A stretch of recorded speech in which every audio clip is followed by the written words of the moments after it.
Vamos abrir nossas Bíblias lá no Evangelho segundo Lucas, Lucas 15, a partir do versículo 11, é esse o texto que nós vamos meditar nesta noite. Jesus continuou: um homem tinha 2 filhos. O filho mais jovem disse ao pai: quero a minha parte da herança. E o pai dividiu seus bens entre os filhos. Alguns dias depois, o filho mais jovem arrumou suas coisas e se mudou para uma terra distante, onde desperdiçou tudo o que tinha por viver de forma desregrada. Quando seu dinheiro acabou, uma grande fome se espalhou pela terra e ele começou a passar necessidade. Convenceu um fazendeiro da região a empregá-lo, e esse homem o mandou a seus campos para cuidar dos porcos. Embora quisesse saciar a fome com as vagens dadas aos porcos, ninguém lhe dava coisa alguma. Quando finalmente caiu em si, disse: até os empregados do meu pai têm comida de sobra, e eu estou aqui morrendo de fome. Vou retornar à casa de meu pai e dizer: pai, pequei contra o céu e contra o Senhor, e não sou mais digno de ser chamado seu filho. Por favor, trate-me como seu empregado. Então voltou para a casa de seu pai quando ele ainda estava longe. Seu pai o viu. Cheio de compaixão, correu para o filho, o abraçou e o beijou. O filho disse: pai, pequei contra o céu e contra o Senhor. Não sou mais digno de ser chamado seu filho. O pai, no entanto, disse aos servos: depressa, tragam a melhor roupa da casa e vistam nele. Coloquem-lhe um anel no dedo e sandália nos pés. Matem um novilho gordo. Faremos um banquete e celebraremos, pois este meu filho estava morto e voltou à vida. Estava perdido e foi achado. E começaram a festejar. Enquanto isso, o filho mais velho trabalhava no campo. Na volta para casa, ouviu música e dança e perguntou a um dos servos o que estava acontecendo. O servo respondeu: seu irmão voltou. E seu pai matou o novilho gordo, pois ele voltou são e salvo. O irmão mais velho se irou e não quis entrar. O pai saiu e insistiu com o filho, mas ele respondeu: todos esses anos eu tenho trabalhado como um escravo para o Senhor e nunca me recusei a obedecer às suas ordens. E o Senhor nunca me deu nem mesmo um cabrito para eu festejar com os meus amigos. Mas quando seu filho volta, depois de desperdiçar o seu dinheiro com prostitutas, o senhor comemora matando novilha? O pai respondeu: meu filho, você está sempre comigo e tudo que eu tenho é seu.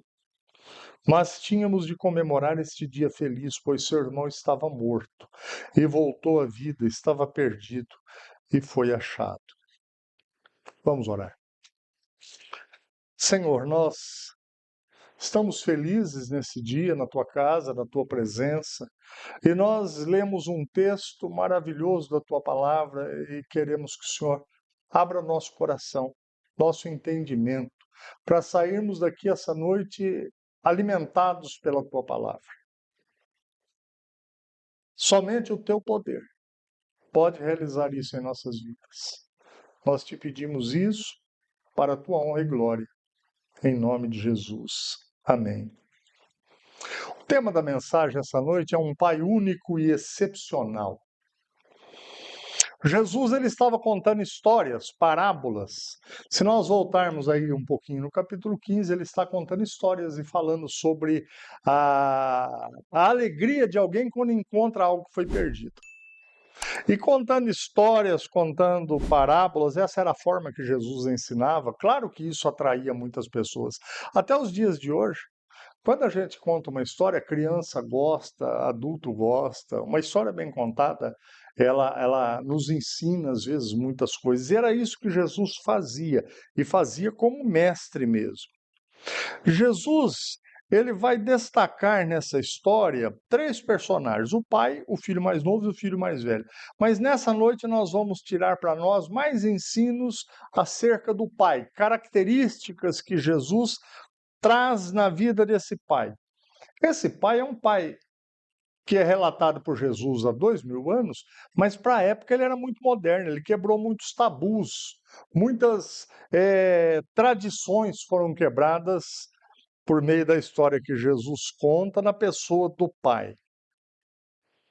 O que faz um pai ser lembrado como único e excepcional?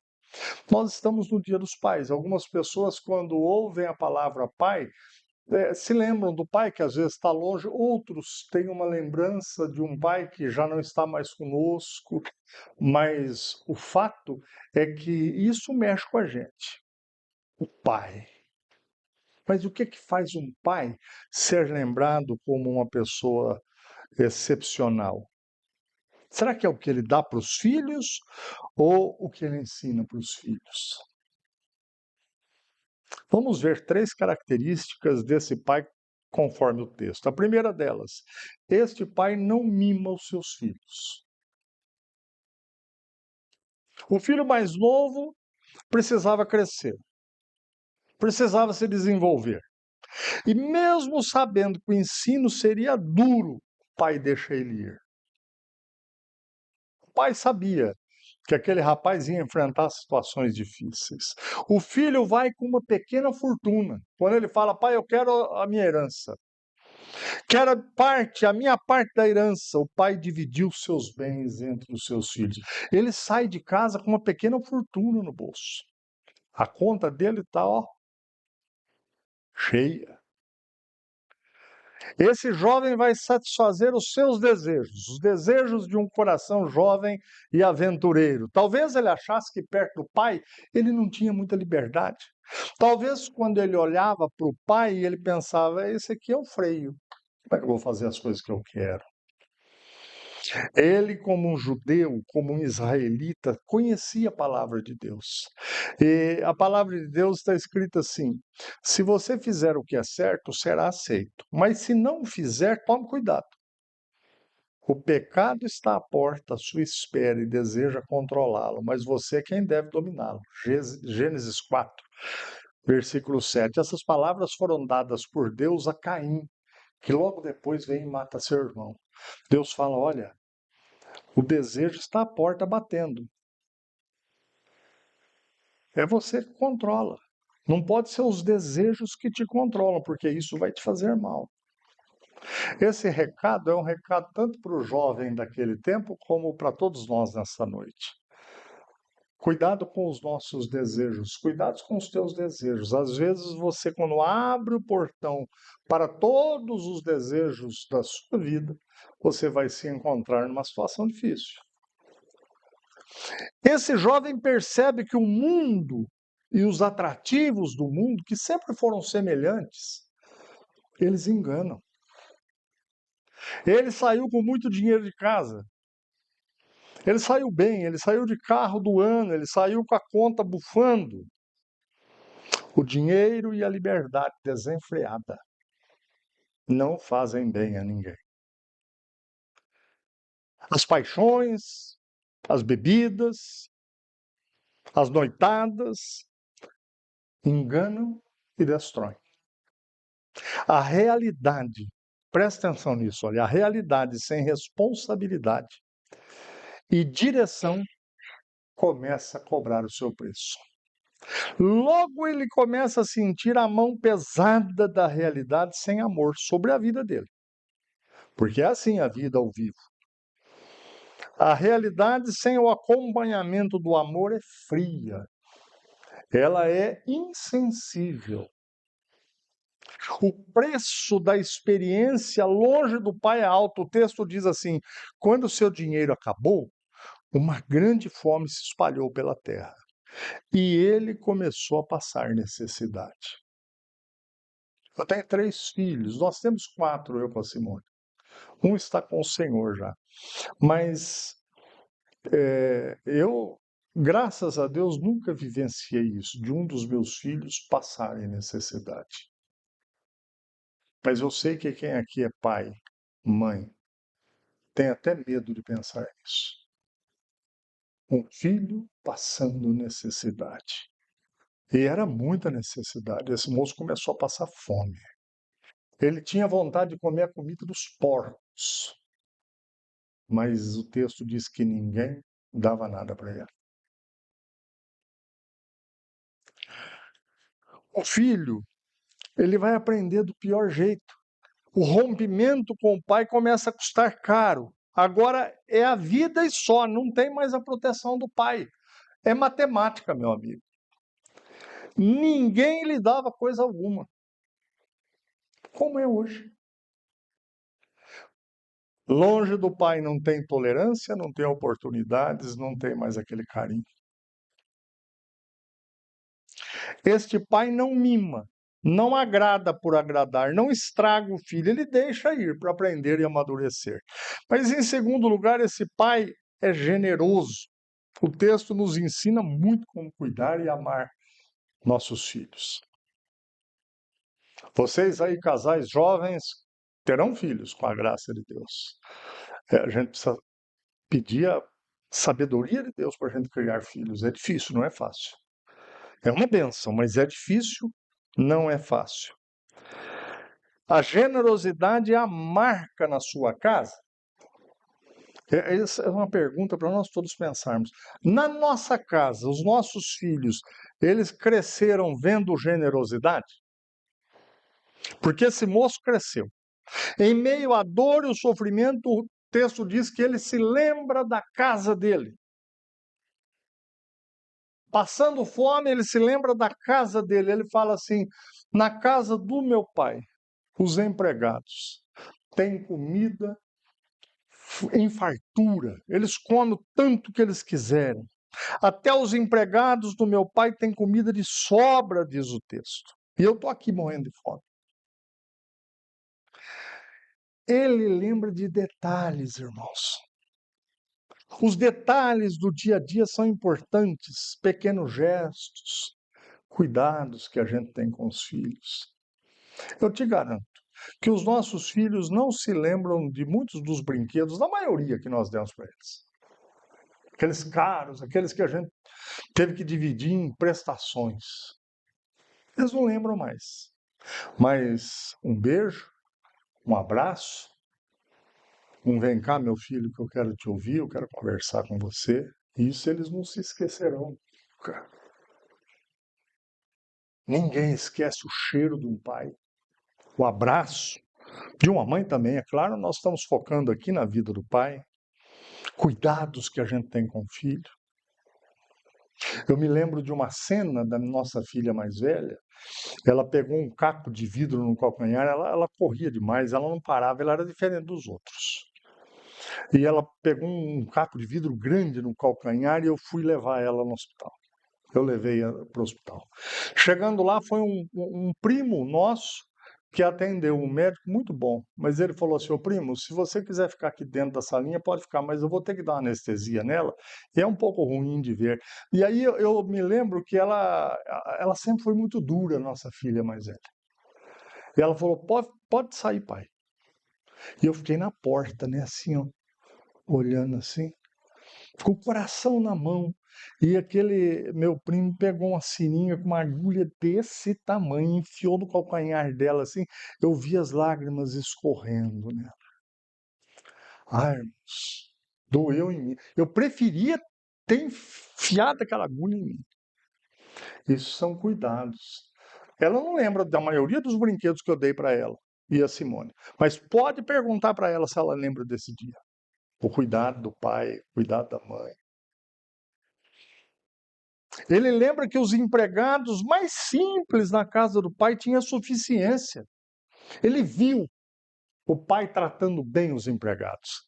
Ele via como que o pai se preocupava com a pessoa mais simples debaixo das suas ordens.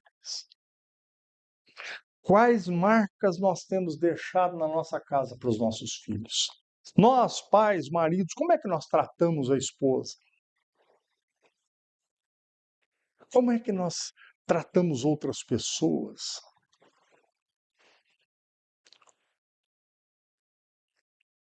Ensinos, beijos, abraços, é o que importa.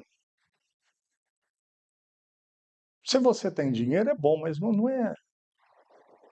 Se fosse o dinheiro, a maioria das pessoas que têm dinheiro aí estava com as famílias, ó, e não estão. Muitos estão passando por tragédias. O jovem, naquela dificuldade, passando fome, lembra do céu. Ele ensaia um discurso, ele fala: eu vou chegar na casa do meu pai e fala: pai, pequei contra o céu. Onde é que ele aprendeu sobre o céu, gente? Em casa. Ele aprendeu com o pai, com a mãe. Ele aprendeu em casa. Olha, a responsabilidade de ensinarmos o caminho de Deus para os filhos é nossa, não é do pastor, não é da irmã da igreja. O pastor pode ajudar, a irmã da igreja pode ajudar, os irmãos, a igreja, mas é do pai e da mãe. A Bíblia mostra que o pai deve ser o sacerdote do lar. Ele não tem que vestir uma roupa especial, nada. Ele só tem que viver o evangelho para o filho ver. O lar desse moço era um lugar de abrigo e de refúgio. A casa era um bom lugar para viver. Ele recebia tanto o material como o espiritual. Esse é o lar agradável de se viver. Precisamos ser generosos verdadeiramente. Isso expressa verdadeiro amor. E em último lugar, esse pai não deixa de amar seus filhos nunca. O pai tem 2 filhos. O mais velho, o texto diz que fica em casa. Ele também recebeu herança, mas ele fica em casa, junto com o pai. Só porque ele tem problemas seríssimos que a gente precisa prestar muita atenção no texto, senão a gente não entende. Olha só, quando o filho mais novo chega, volta, o pai estava esperando. Diz o texto que o pai viu ele de longe. Eu fui criado no sítio, então eu leio esse texto, eu fico lembrando da porteira e de uma estrada que era a única que tinha também. Eu penso que o pai estava lá perto da porteira, assim, ó. Todo dia ele ficava ali, aguardando a volta do filho. Então voltou para a casa de seu pai. Quando ele ainda estava longe, seu pai o viu. Cheio de compaixão, correu para o filho, o abraçou e o beijou.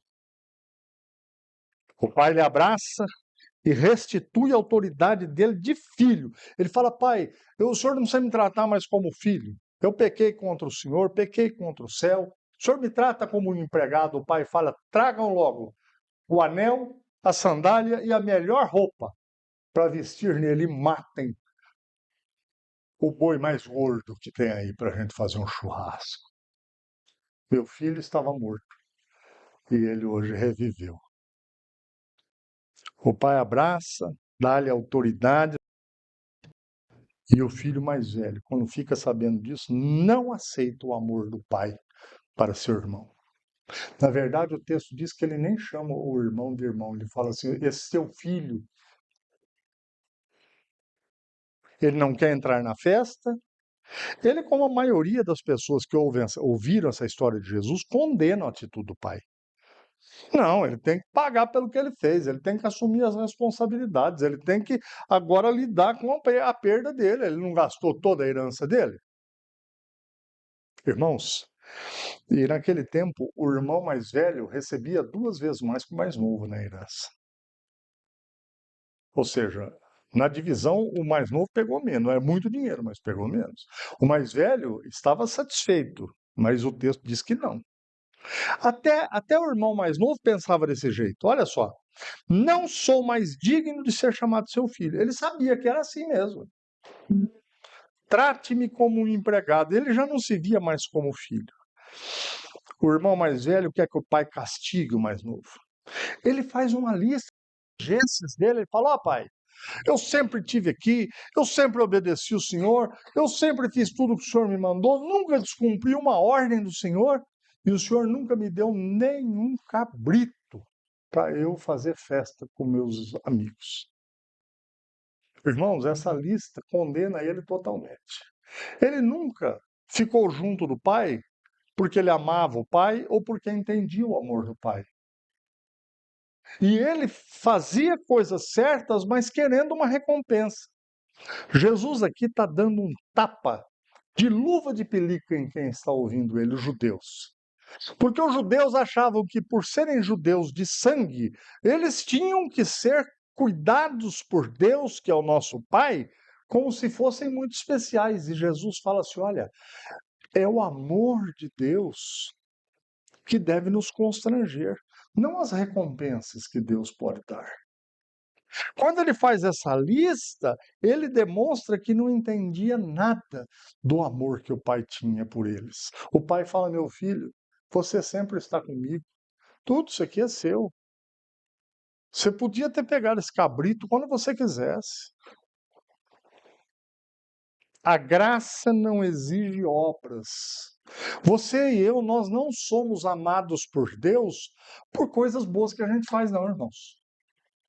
Tem gente que fala assim: olha, eu nunca falto na igreja, olha, eu sou dizimista, eu ajudo financeiramente, eu fiz isso, eu fiz aquilo, e parece que dá tudo errado na minha vida. É o filho mais velho.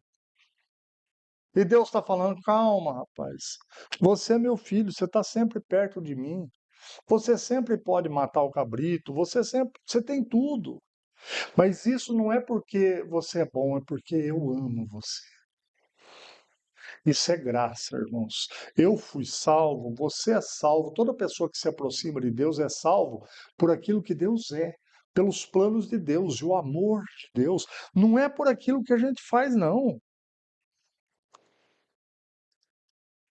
Algumas pessoas estão totalmente enganadas com Deus. Você pode ir ajoelhado daqui até Roma, isso não vai te levar para o céu. Você pode fazer a cruz com 2.000 quilos e carregar ela aí pelo mundo todo. Isso não vai levar você para o céu.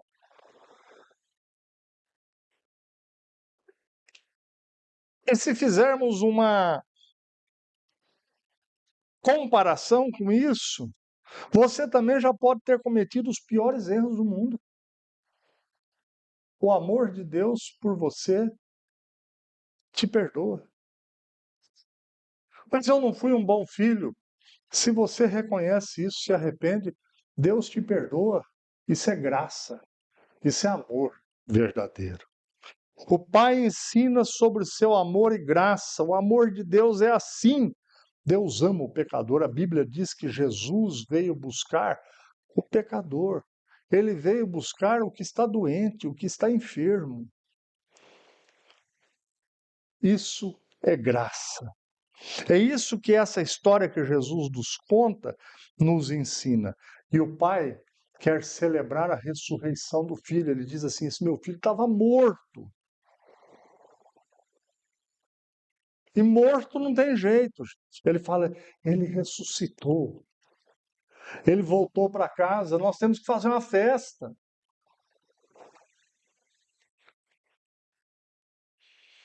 Eu já vi a recuperação de um jovem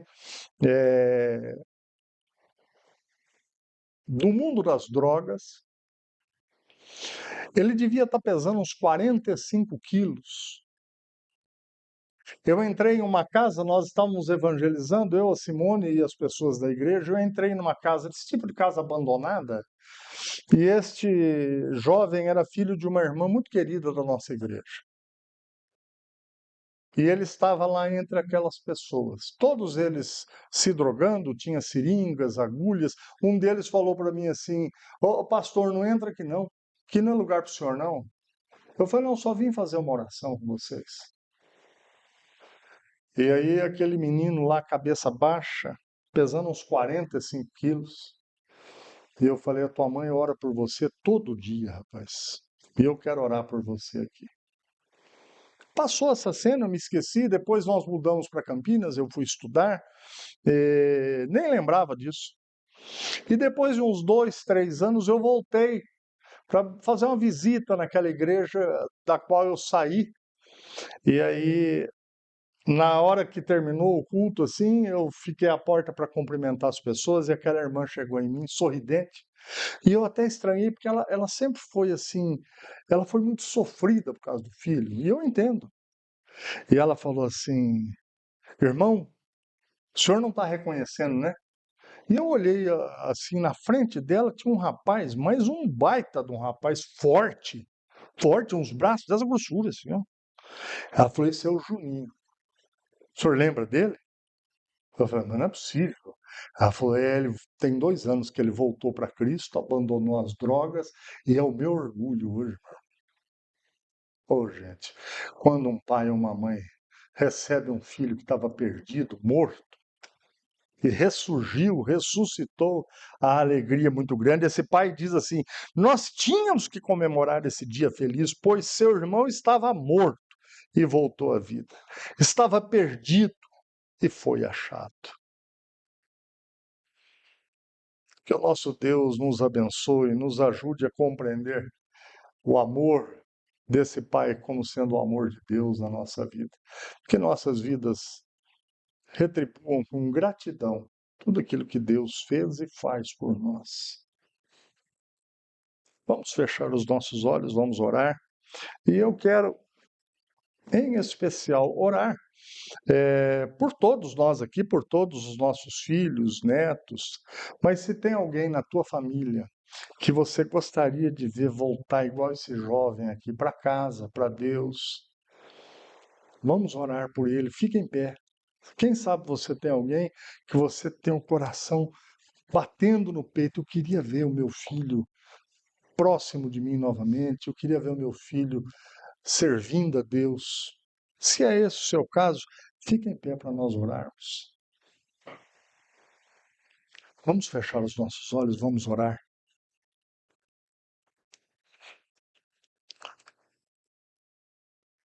Senhor, essa história, essa parábola de Jesus mostra-nos tantos princípios, tantos ensinos, mas o que mais nos atinge nessa noite é a restauração de filhos. Alguns podem estar próximos de nós, outros distantes. Pessoas que nós amamos, mas às vezes estão tão perdidas em ilusões, por causa de seus desejos. Meu Deus, às vezes são pais que deveriam estar derramando amor em suas casas, em suas famílias, mas por algum motivo encontram-se também perdidos. Nós queremos clamar por essas pessoas nesta hora. Nós queremos pedir a tua bênção nesta hora, por todas as famílias, por essas pessoas que estão sendo lembradas agora. Meu Deus, existem coisas que só o Senhor pode fazer. Ninguém entra dentro do coração de ninguém a não ser o Senhor. Pai, restaura, entra com providência nestas vidas que estão sendo citadas agora e lembradas. Para que o nome do Senhor seja engrandecido por nossas vidas, que nós possamos contar histórias semelhantes à do Juninho, para que o Senhor se agrade de nós e para que a gente veja pessoas restauradas, meu Deus. Nós oramos e colocamos estas vidas na tua presença em nome de Jesus. Amém. Amém.